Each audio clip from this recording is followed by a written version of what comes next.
नमस्कार, मैं हूं पूजा भारती और आप देख रहे हैं न्यूज वॉच भारत। वक्त हो चला है उत्तराखंड की तमाम बड़ी खबरों का। शुरुआत करते हैं बुलेटिन की। पहली खबर हरिद्वार से है, जहां हरिद्वार भ्रमण कार्यक्रम के अंतर्गत मुख्यमंत्री पुष्कर सिंह धामी ने पूर्व पालिका अध्यक्ष राजीव शर्मा के निवास पहुंचकर उनकी पुत्री भव्या को विवाह के मांगलिक अवसर पर शुभकामनाएं दी।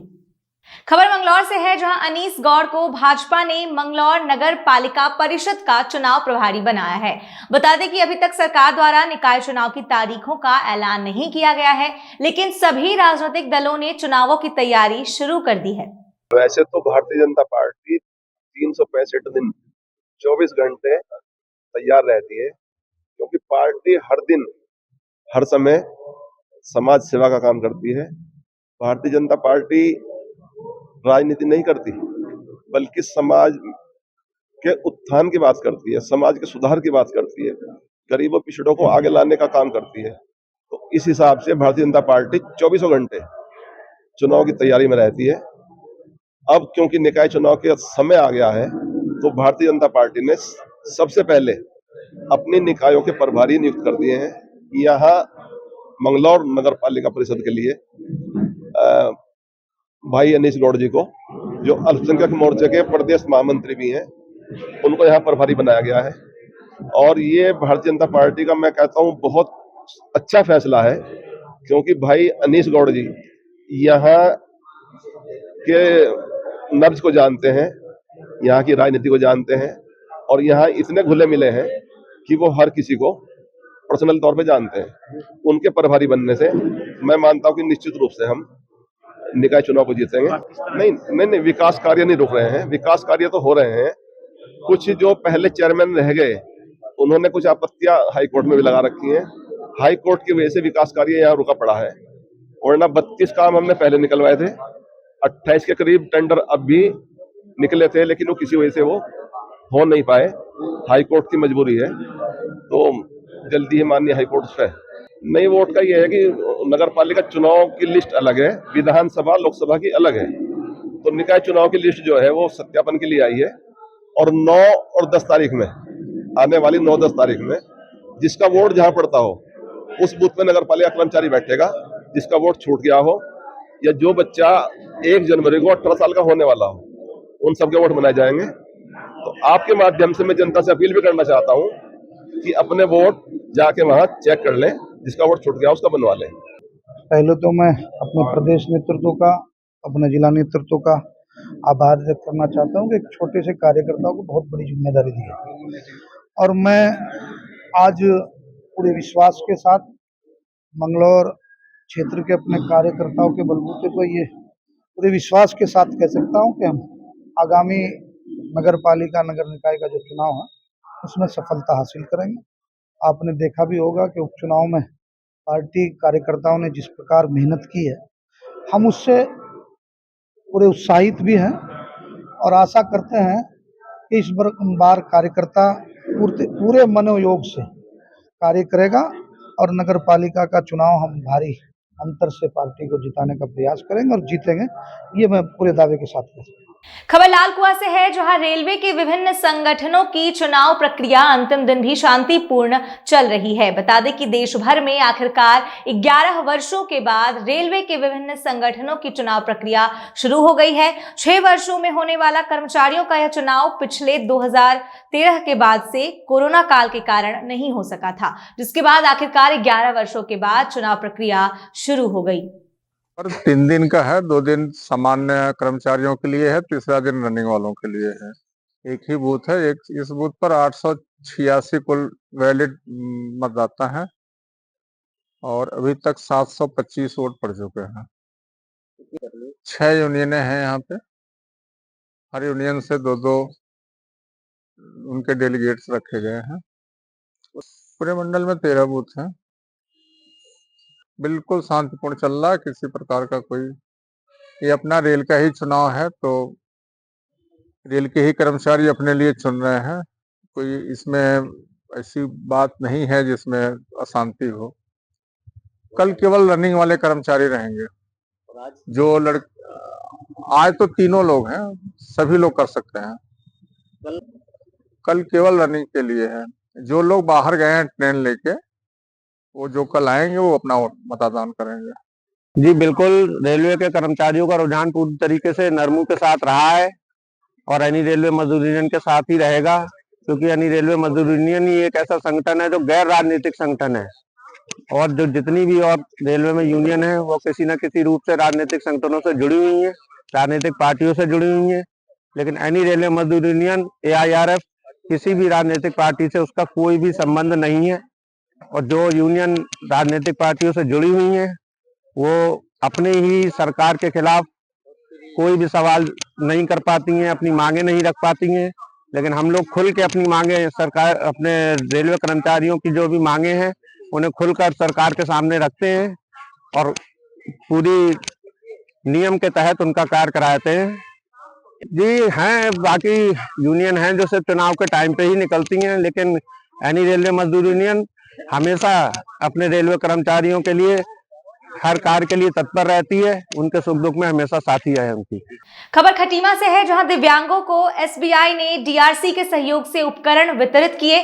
बता दें कि इस योजना के अंतर्गत 130 दिव्यांगों को ट्राईसाइकिल, हाथ रक्षा एवं बैटरी संचालित होने वाली ट्राईसाइकिल का वितरण किया गया। देखिए, सबसे पहले तो मैं स्टेट बैंक, हमारे चीफ मैनेजर बैठे हुए यहाँ पर, स्टेट बैंक को बहुत बहुत धन्यवाद देना चाहता हूँ कि जो हमारे सितारगंज खटीमा के जो विकलांग या दिव्यांग बच्चे हैं, पुरुष हैं, महिलाएं हैं, उनको उपकरण देने का जो वित्त पोषण किया है, इसके लिए बहुत बहुत आभारी हूँ, धन्यवाद देना चाहता हूँ। हमारे समाज कल्याण अधिकारी हों या LMCO जो संस्था है जो निर्माण कर रही है ये विकलांग उपकरण का, उनको भी धन्यवाद देना चाहता हूँ। और जैसा कि मैनेजर साहब ने बताया कि जो स्टेट बैंक है वो खाली एक व्यवसाय का काम नहीं करती बल्कि जन कल्याण का काम करती है। तो आज मैं देख रहा हूँ कि वास्तव में हमारे जो बेचारे विकलांग, दिव्यांग जो बच्चे हैं, जो पुरुष हैं, महिलाएं हैं, उनको बहुत अच्छा लग रहा होगा कि उनको नए उपकरण आज मिले हैं, और जो एक बेसहारा हैं उनको सहारा मिला है। इसके लिए मैं उनको धन्यवाद देना चाहता हूँ, उनको बधाई भी देना चाहता हूँ। वास्तव में ऐसा समय समय पर होता रहना चाहिए। और मैंने कहा अभी, हमारे जो दिव्यांग है, विकलांग बच्चे हैं, उनको निराश हताश नहीं होना चाहिए, निश्चित संघर्ष करना चाहिए। और शायद मेरी बात वो कहीं अच्छी लगी होगी, तो निश्चित तौर पर आज मैं देखता हूँ कि हमारे देश में जो विकलांग बच्चे हैं अच्छा मेडल लेके आ रहे हैं, गोल्ड मेडल लेके आ रहे हैं, और ISPCS में भी तैयारी कर रहे हैं। विकलांगता दिवस के अवसर पे भारतीय स्टेट बैंक अपने सामाजिक के दायित्व को पूरा करते हुए तरह तरह की योजनाएं करते रहता है। आज उसी क्रम में खटीमा ब्लॉक में भारतीय स्टेट बैंक की तरफ से दिव्यांग भाई बहनों को उपकरण वितरित किए जा रहे हैं, जिससे कि उनकी डेली की दिनचर्या सुगम होगी। वो जो परेशानी महसूस करते हैं उससे उनको छुटकारा मिलेगा। खबर रुड़की से है, जहां IIT के एक छात्र का कथित तौर पर आत्महत्या करने का मामला सामने आया है। बता दें कि छात्र का शव कमरे के अंदर फंदे से लटका हुआ मिला। वहीं सूचना पर पहुंची पुलिस ने छात्र के कमरे का दरवाजा तोड़कर पुलिस ने शव की वीडियोग्राफी कराकर शव को बाहर निकाला। मृतक छात्र राजस्थान का निवासी बताया जा रहा है। हालांकि अभी तक आत्महत्या के कारणों का पता नहीं चल सका है। ये IIT में एक जवाहर भवन है, उसके हॉस्टल में किसी बंद कमरे में किसी व्यक्ति के शव की सूचना थी। तो वहां जब पुलिस पहुंचती है तो पुलिस के सामने वीडियोग्राफी में वो दरवाजा तोड़ा गया। तोड़ने के बाद अंदर देखा कि वो प्रथम दृष्टया सुसाइड है, और सुसाइड के बाद जो अग्रिम कार्रवाई है, बॉडी उतारना, पंचायतनामा, वो सब चीजें चल रही हैं। परिजनों को बता दिया जो राजस्थान के रहने वाले हैं, परिजन शायद आ चुके हैं। उसके स्पष्ट कारण क्या है, क्यों ये इंसिडेंट हुआ, इस पे अभी जांच चल रही है। इसमें उनका स्पेसिफिक अभी कुछ कहना नहीं है, बाकी परिजन आने के बाद तब चीजें बेहतर ढंग से क्लियर होंगी कि क्या कारण रहा, क्यों ऐसा हुआ। बाकी जो फैक्ट तथ्य आते हैं तो उसके बाद आगे की कार्रवाई अमल में लाएंगे। खबर मंगलौर से है, जहां एक सप्ताह के बाद भी पुलिस गायब नाबालिग किशोरी का पता नहीं लगा पाई है। इस कारण गुस्साए लोगों ने मंगलौर कोतवाली का घेराव किया है। वहीं लोगों ने पुलिस पर लापरवाही किए जाने का आरोप लगाते हुए जमकर प्रदर्शन भी किया है। करती थी उस लड़के थे, 26 तारीख को भी हुई थी और 27 तारीख को वो उसके साथ गई थी। जिस लड़के से वो बात करती थी, रवि। कौन था लड़का, गाँव में था? रवि। कहाँ का रहने वाला था? मंडावली का। अच्छा, फिर वो कहता था कि तुझे अपनी मम्मी से मिला के लाऊंगा। अच्छा, तब से लापता थी? हाँ जी। 26 तारीख को वो लड़का कुछ और बात भी बोलता की था थी। 27 तारीख को फिर उसने धमकी दे रखी थी, अगर तुमने कभी अपने घर किसी को बताया इस बारे में, तुम दोनों बहनों को, तुम्हारे भाई को मार दूंगा। मंगलोर क्षेत्र का गांव पड़ता है नसीरपुर।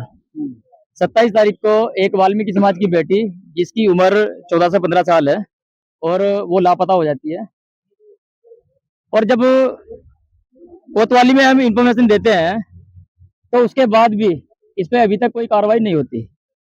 उसके बाद पता लगता है कि वो लड़की अपनी बहन के साथ में स्कूल जाती है और स्कूल के बाहर से एक लड़के के साथ वो सुबह 9 और 10 के बीच में निकल जाती है, और उसके बाद पूरे दिन वो घर पे नहीं आती।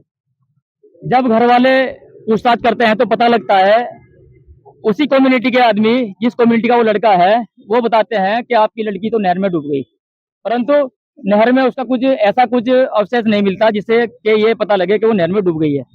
फिर कोई सबूत नहीं मिलता। 27 तारीख की शाम को 112 के माध्यम से एक सूचना प्राप्त हुई, जिसमें कुछ लोगों ने एक लड़की को जो डूबते हुए देखा था। नहर में उसका ढूंढने का भी प्रयास किया गया तो उसका पता नहीं चला था।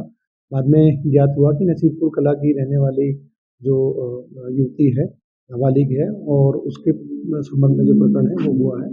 इस संबंध में पुलिस ने मामला दर्ज कर लिया है और लगातार इसकी तलाश भी जारी है।